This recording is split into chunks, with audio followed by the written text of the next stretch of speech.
What's up everybody, welcome back to the channel, Ivan here, and guys, I've been thinking that now is the perfect moment to review my GW-6900BC G-Shock, since Hodinkee's collaboration model with John Mayer was instantly sold out earlier this week.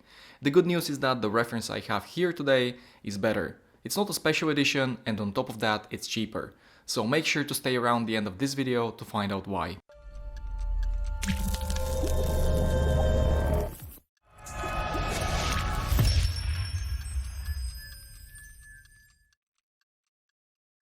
Alright, so let's contextualize the situation a little bit. A few days ago, Hodinkee released their G-Shock John Mayer Collaboration reference of the iconic 6900 model.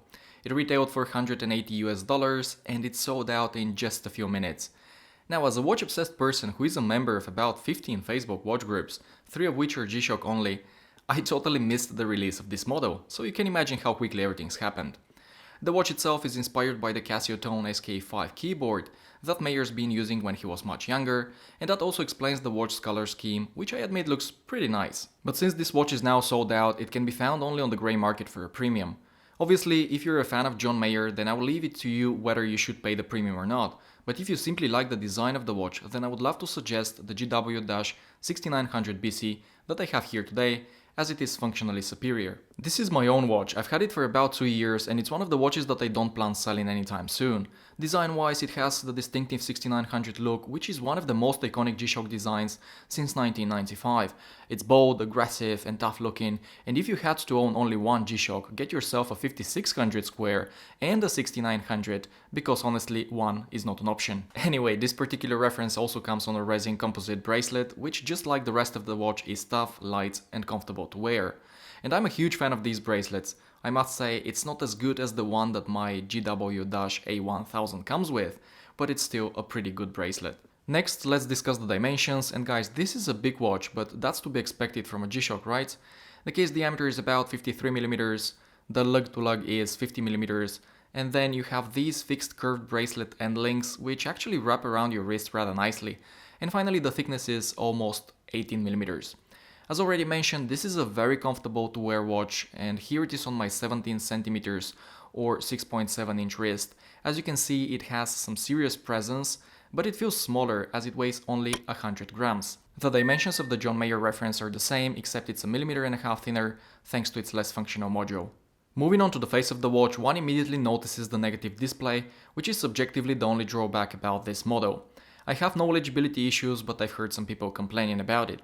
Then the studio light and the camera I'm using make it look worse than it does in real life, so keep that in mind. And I have to say I'm used to negative display G-Shocks. In fact, here is my bachelor party GMW-B5000, which together with my GST-B100 have the clearest negative displays I've seen on a G-Shock so far. But if it's a deal breaker for you, you may want to check the GW-6900-1 reference, which features a positive display, a resin band, and it's even cheaper. It costs about €100 US on Amazon or eBay. Now let's talk about the 3179 module that's powering this G-Shock, as it's way more advanced than the 3230 inside the John Mayer edition. To begin with, it has everything that the 3230 has, plus it's solar powered, and you can see the solar panel around the display. It's also multi-band 6, meaning that it will frequently receive signal from an atomic tower if you're within the range, of course. As you can see, mine received it last night, and that's what the RCVD on the display stands for. So this is going to be one of your most accurate watches in your collection. Finally, it has world time, and checking the time in a different time zone is really easy. The 3230 in the Hodinkee John Mayer edition has none of that. Its battery lasts about a couple of years, it only has a stopwatch, an alarm function and a countdown timer, which is okay, and most people don't really need more than that.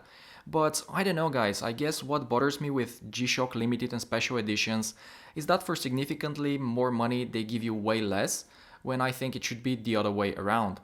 But as I said in my Chinese New Year limited edition G-Shock Square video, whether a certain watch reference is worth the extra money or not, it depends on how much you like it and how bad you want it. And there is nothing bad about paying a little bit more for a watch, or anything for that matter, if it will make you happy. So that being said, I'm going to end this video here. Let me know what you think about both the 6900BC and the Hodinkee John Mayer reference in the comments below. If you enjoyed this video, give it a thumbs up and consider subscribing if you haven't already. Take care everybody, and I'll see you in the next one.